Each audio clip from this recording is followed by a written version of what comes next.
और देखिए आपकी अखिलेश यादव की जो भूमिका है, चाहे वो उत्तर प्रदेश के लोकसभा के सियासी रण में हो,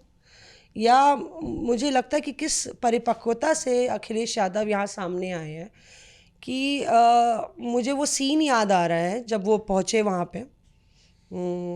ये यात्रा के लिए। जब अखिलेश यादव पहुँचे वोटर अधिकार यात्रा के लिए, बार बार मुँह पे भारत जोड़ो यात्रा निकल आता है, तो नींद में भी हम ऐसे ही लगता है कि नींद में भी बोलेंगे कि हाँ ट्रक पे चढ़ जाओ, ट्रक से उतर जाओ। तो जब अखिलेश यादव पहुँचे यात्रा के लिए तो एक सीन था जब हम लोग ट्रक पे चढ़े हुए थे और अखिलेश यादव दिख ही नहीं रहे थे। सामने राहुल गांधी दाएं पे, रोहिणी आचार्य बीच में और बाएं पे तेजस्वी, और अखिलेश उस छपरा पूरे इलाके से निकल रही है। तो हम लोग ट्रक से इशारा किए कि अरे लाल टोपी, लाल टोपी, तो कोई देख ही नहीं रहा, सुन ही रहा था भीड़। तब रोहिणी आचार्य बोली क्या क्या, तो हम लोग बोले लाल टोपी, हम बोले तो ऐसे समझ नहीं आया, तो बाकी पत्रकार बोले अरे बोलिए लाल टोपी, लाल टोपी, तो हम लोग बोले लाल टोपी, लाल टोपी। तो अखिलेश राहुल गांधी के एग्जैक्ट पीछे थे। और उसको आप सियासी मायनों में डिकोड कीजिए कि जिस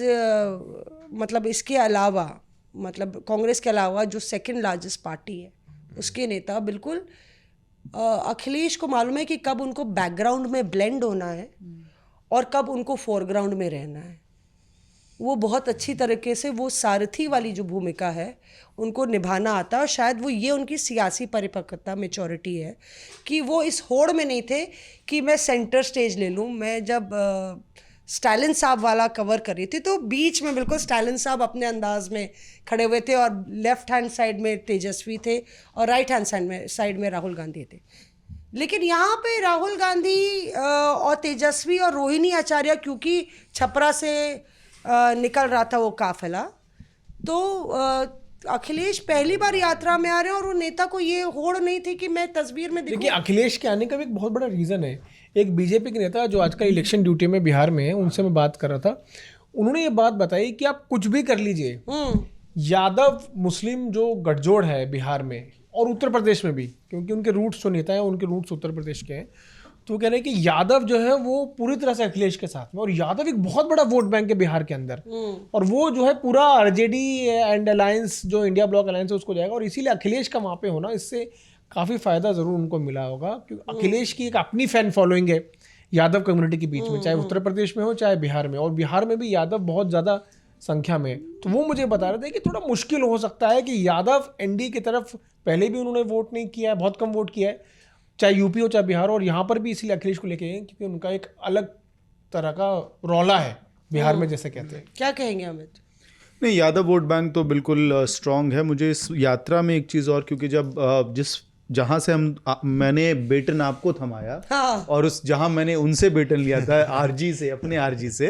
तो मैं उस बेल्ट में था जहाँ पे एम फैक्टर आता है, MY का एम फैक्टर जहाँ। कौन सी बेल्ट बता तो दीजिए। कटिहार के ठीक पहले यात्रा में मैं शामिल हुआ, फिर कटिहार, पूर्णिया, अररिया से होते हुए सुपौल, मधुबनी और दरभंगा। तो ये जो सीमांचल है वहाँ पे मुस्लिम वोट बैंक में एक बहुत बड़ा फ़र्क, क्योंकि मैं 2020 के भी चुनाव में बहुत एक्सटेंसिवली सीमांचल घुमा था,